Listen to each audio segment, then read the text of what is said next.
So I was wasting my time on Twitter/X and I found a tweet that's very interesting. Scum says, I'm 27. I deeply regret spending so much of my younger years playing games and watching anime. The freshest, most youthful days of my life wasted away. If you're 21, please lock in. It only gets harder as you age. Okay, let's play the game. Should we put this in a bank, keep it saved, or throw it in the trash, flush it down the toilet? If you like self-improvement or have a good time and laugh sometimes, check out my other videos because we're just improving, having fun. And if you want to as well, subscribe. Alright, back to the video. Alright, pause on the phrases deeply regret and waste it away. Let that feeling sink in. This isn't just a casual complaint, it's fear. Fear that time passed without meaningful action. It hits because those words are personal, raw, and it's urgent right now. The emotional core here is lost. The sense that the years when you have the most energy and flexibility are slipping away. Now look at the way it's framed. The tweet is built on urgency plus regret. Lock in. It only gets harder. There's a warning built into the words, meant to provoke action. But here's a subtle question. Is this genuine advice or is it projection? Someone looking back at their own experiences naturally colors it with emotion. You need to separate that reflection from universal truth. Next, notice that the tweet targets games and anime. But pause. Ask yourself, is the issue really those hobbies or is it the absence of direction that allows them to take over? That's the tension here. The surface claim blames entertainment. The deeper truth is about how you spend your time, structure your life, and align your daily action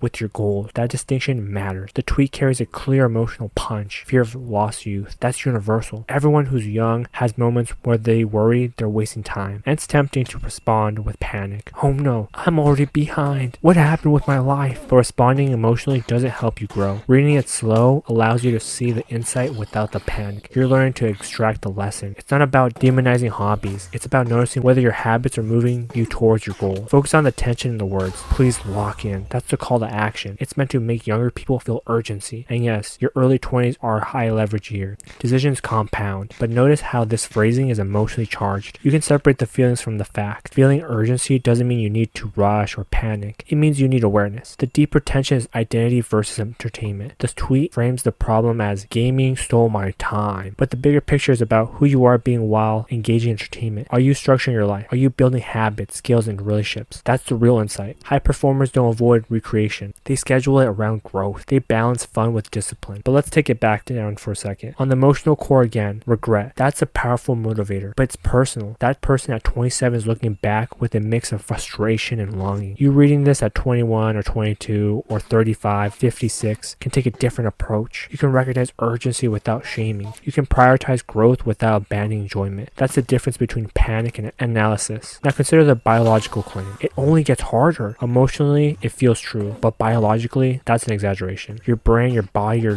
learning capacity, all of those can continue to grow in your 30s and beyond. The challenge isn't that life becomes impossible. It's that without structure, momentum can be lost. That's where the real takeaway lives. The tweet is dramatic to capture attention. The lesson you extract is subtle. The real issue isn't gaming or anime. It's the lack of alignment between what you want and how you spend your time. The regret expressed is a signal, I wish I'd been intentional. That's something you can act on immediately. No panic required. Ask yourself, am I letting entertainment consume my time when I could be building skills, relationships, and habits? That question reframes the message from fear into curiosity. It gives you agency instead of guilt, and that's the analytical mindset we're practicing here. Noticing patterns, understanding tension, and making conscious decisions rather than reacting emotionally. Finally, take a step back. This tweet is a mix of emotion and warning. By reading slowly and framing it analytically, you're practicing discernment. You notice the urgency, the fear, the regret, but you also identify where it's exaggerated, where it's personal, and where the real lesson is. Use your time intentionally. Align action with goals, and don't let habits alone determine your life. You don't have to panic. You don't have to panic. You don't have to quit recreation or demonize hobbies. You just need awareness, structure, and balance. And reading it slow helps you do that. You separate projection from insight. You see fear, but you see opportunity too. You feel urgency, but you also see control. That's how analysis wins over reaction. This is the foundation. Slowing down, framing tension, understanding emotional and factual layers before you take the next steps. By noticing how the words hit, questioning their assumptions, and unpacking the hidden tension, you start thinking critically about your choices without being trapped by fear. Slow down. Let the phrase land. Observe the emotion. Ask the right question. Is this wisdom or projection? Is the problem the hobby or my direction? How can I act intentionally? That's a skill you're developing here. Critical reading, emotional awareness, and perspective. You don't have to rush. You don't have to panic. Just let the insight sink in. Notice where fear tries to take over and consciously choose clarity instead. That's how you move from reactive reading to strategic understanding. And this is only the first step. Okay, let's talk about about what it gets right. Look, I want to be really clear here. There's a lot of panic and doom messaging online about your early 20s. People throw around phrases like, you wasted your youth, or it only gets harder from here, and that can freak anyone out. But if you slow down and think about it, there's a calm, grounded truth in some of the advice. Not because it's scary, but because it's real. The first thing that's true, time does move fast. You blink at 21, and suddenly you're 27. Seriously, maybe you're laughing right now because it doesn't feel that way, but think about your last few years. How quickly did they fly? That's not fear-mongering, that's biology. Every day has the same 24 hours, but how you use them compounds over time. And that's exactly what this tweet is touching on. Now let's talk about escapism. Everyone does it. Everyone binge watches something, plays a game to reset their brain, or scroll social media when life feels heavy. That's normal. But here's where it can slow you down. Escapism can delay skill building if you let it. If you spend 4 or 5 hours a day consuming, you're not investing in yourself, at least not directly. And the truth is, even 1 hour of intentional focus per day compounds faster than 4 hours of distraction. Pause and think about that. 1 hour today, repeated for months, gives you results that casual entertainment never will. Here's another thing that's spot on. Your early 20s are high leverage years for building habits. I can't stress this enough. The skills you pick up now, whether that's learning to code, lifting weights, reading, investing, or building social networks, set the stage for everything later. High leverage doesn't mean it's immediately fun or glamorous. It's not about showing off. It's about buying freedom later. If you start a habit at 21, by 25 it's second nature. By 30, it's compounding into income, health, and confidence that other people struggle to build because they didn't start early. This is exactly what the tweet is hinting at, even if it dresses it up differently. Also, this applies if you're even older than 20. This could happen at 30. People don't start until maybe 50, so you'll be ahead of them. And then there's compounding effort. Fitness, money, social skills, they all compound. Think about fitness. 1 hour in the gym feels small, but repeated over weeks and months, it changes your body, your posture, your energy. Same with money. One side hustle, one small investment, one disciplined saving habit, repeated consistently, turns into real financial leverage. And socially, the friendships, mentors, and connections you build early snowball into opportunities and influence later. The tweet is right. Your early years are not just time to kill. They are a multiplier if you invest them wisely. Here's the subtle truth a lot of young men don't notice. Passive consumption is more dangerous than people think. Gaming, anime, scrolling, YouTube, it all feels safe. It feels like nothing is happening. But here's the trick. It trains your brain to expect consistent stimulation. It makes waiting, struggling, and creating feel slow and uncomfortable. That's why this tweet resonates. It's pointing at a subconscious truth. If you only consume and never create, you hit 27 and feel like you waste your freshest, most youthful days. And yes, that can happen if you're not careful. But, and this is important, that's not because of the entertainment itself. It's about how you structure your life around it. Let's break this down a little. Imagine you spend 4 hours a day gaming, but you also spend an hour writing, an hour exercising, an hour networking or learning a new skill. That's 6 hours a day invested in yourself. By 25, those habits compound. You didn't waste your youth. You balanced recreation and creation. The tweet is accurate when it warns about lost time, but the nuance is in balance and intention, not guilt. Also, notice the psychology here. The tweet works because it taps into a fear of lost potential, but there's a calm, rational lesson underneath. Early 20s aren't a ticking time bomb. They're a high leverage window. You get more freedom to experiment, fail, and pivot now than you will at 30, 35, 40. The reason this advice lands is because it touches on that leverage, that your choices now shape your life trajectory. It's not that your youth is wasted. It's that every hour can either compound or disappear depending on how you spend it. Another thing this tweet gets right, little t, is that passive consumption is seductive. It's easy to sit down, tell yourself you're relaxing, and end up watching 4 hours of anime straight. You don't even notice that time passes, but in reality, those hours are lost opportunities to practice skill building, social growth, or discipline. The tweet doesn't need to mention Netflix, Instagram, or social media, but the principle is the same. Unstructured downtime without purpose slows compounding. And finally, here's why this resonates so hard. It's relatable. Most people reading this tweet have been there. They've lost track of time. They felt the pull of escapism. They've looked up one day and thought, did I really use those years wisely? That's what makes this tweet feel real and raw. It validates a lived experience. Yes, your time passes fast. Yes, distractions are tempting. Yes, habits matter. So when you step back and strip away the panic, the emotional exaggeration, and the doom messaging, here's what you see clearly. Time moves fast. You can't reclaim it, but you can redirect it. Escapism delays skill building. It's fine in moderation. It's harmful when unstructured. Early 20s are high leverage years. Habits built now pay exponential dividends later. Compound effort matters. Small, consistent action grows into major results. Passive consumption is better than active creation because it's a trap. Awareness here is the first step towards control. Notice how calm and grounded this perspective is. You're not panicking. You're not blaming yourself. You're acknowledging reality and inviting action. That's the difference between being reactive and strategic. And one more thing before we move on. You don't have to give up fun. You don't have to suffer through your 20s. The goal isn't endless grind or shame, it's structure, awareness, and small daily investment in yourself. That's what makes the difference between someone who looks back at 27 and says, I wasted my youth, versus someone who says, I played, I explored, and I also leveled up my life. I'll show you how to do this without burning out in the future breakdown. How to balance creation, discipline, and fun in a way that doesn't feel like punishment. But for now, just notice how much of this one small section, validating the truth, changes your mindset when you hear it calmly instead of being yelled at online. Alright, let's talk about what this tweet actually gets wrong, because I want you to hear the full story, not just a panic-driven advice. You see, the tweet implies that spending your early 20s on games or anime is a crime against your future. That if you're 21, still scrolling, you're doomed by the time you're 27. But here's the first thing you need to understand. Games, anime, aren't inherently destructive. Let that sink in for a second. They're neutral tools of entertainment. Everyone watches this stuff. The problem isn't that you enjoy them. It's if everything else falls away around them. Think about it this way. Imagine you play your favorite game for 2 hours after you already built your skills, hit the gym, and handled your work. That game doesn't erase anything. It's just for fun. Now imagine you spent all night in a dopamine loop, waking up late, skipping meals, missing your gym session, ignoring your side hustle. That's where regret comes from. Not the hobby. Regret comes from inaction, not the screen itself. Here's a story for you. I had a friend in college. Let's just call him Jake. Jake loved anime. Like seriously loved it. But he also treated it like an escape. He would binge shows instead of going to the gym or working on side hustle. By the end of his early 20s, he felt stuck. He blamed anime. But when he structured his day, 2 episodes max, and finishing his priorities, suddenly the same hobby became a reward, not a trap. That's the nuance most of these doom tweets leave out. Next, it only gets harder. It's emotionally true, but biologically exaggerated. Yes, life compounds. The earlier you start habits, the more time they have to grow. But your brain doesn't stop learning at 21. Your energy doesn't instantly plummet. You're fully capable of starting skill building later. You can start investing in fitness, social skills, money, or even learning new trades at 25, 27, 30, 40, 50, and see massive results. It's about structure and consistency, not some magical expiration date. And here's a danger. Messages like this lean on shame-based motivation, and shame burns out fast. You might feel guilty enough to work for a week, maybe even a month, but eventually guilt becomes resentment, and you binge even harder. That's why this kind of message is a trap. Internal drive, not fear, builds long-term growth. Let's talk about context for a minute. The tweet lumps gaming and anime into a wasted youth, but here's the truth. Recreation is necessary. Having fun, everyone needs. You need mental breaks. You need creativity. You need downtime to process ideas. The real metric isn't did you play a game? It's how much of your day you consume by passive consumption versus active creation. 1 hour of games after a productive day, that's fine. 5 hours? That starts tipping the scale. What are you doing, bro? This is where nuance matters. Have you ever had a weekend where you binged gaming for 6 hours, then felt like crap on Monday? Yeah, that's the regret. Now think about a weekend where you planned 1 or 2 hours working on a project, hitting the gym, and actually felt momentum. That's the same hobby, but different structure, different result. The tweet doesn't show that side. It only paints doom. Another issue is how the tweet oversimplifies growth. Life isn't a straight line. It's messy. You can't just lock in and suddenly have perfect habits and no distractions. Growth is a trial and error. Some days you fail, some weeks you slide. Some weekends you binge a little. That's normal. Treating the early 20s like a ticking bomb ignores reality. Growth is sporadic and it's not perfect. Let's also unpack the emotional frame. The tweet plays on fear. The fear of lost youth, and that's why it resonates. You felt it. That pain in your stomach where you think about time slipping away. But the regret isn't from anime or games. It's from hours where you weren't aligned with your goals. That's subtle but crucial. Recognizing it turns panic into overthinking. And this is where you gain authority over your life. Balance creates momentum. You can enjoy entertainment and still grow. The two aren't mutually exclusive. What matters is proportion. What matters is priority. What matters is understanding that identity drift, not games, is the real issue. Are you drifting or are you intentionally creating? Here's another mini story. I once met a guy who felt too late to start investing in building his fitness because he'd spent 22 to 24 years playing video games. He thought he'd wasted his youth, but he mapped out a daily system, 1 hour of fitness, 30 minutes of learning, and still an hour for creating stuff that he wants to create. Within a year, he transformed physically, mentally, and financially. His hobbies didn't ruin him. Lack of structure did. Also, this tweet completely ignores the psychology of momentum. Late nights, consistent dopamine loops, scrolling, binge watching. It all feels entertaining in the moment.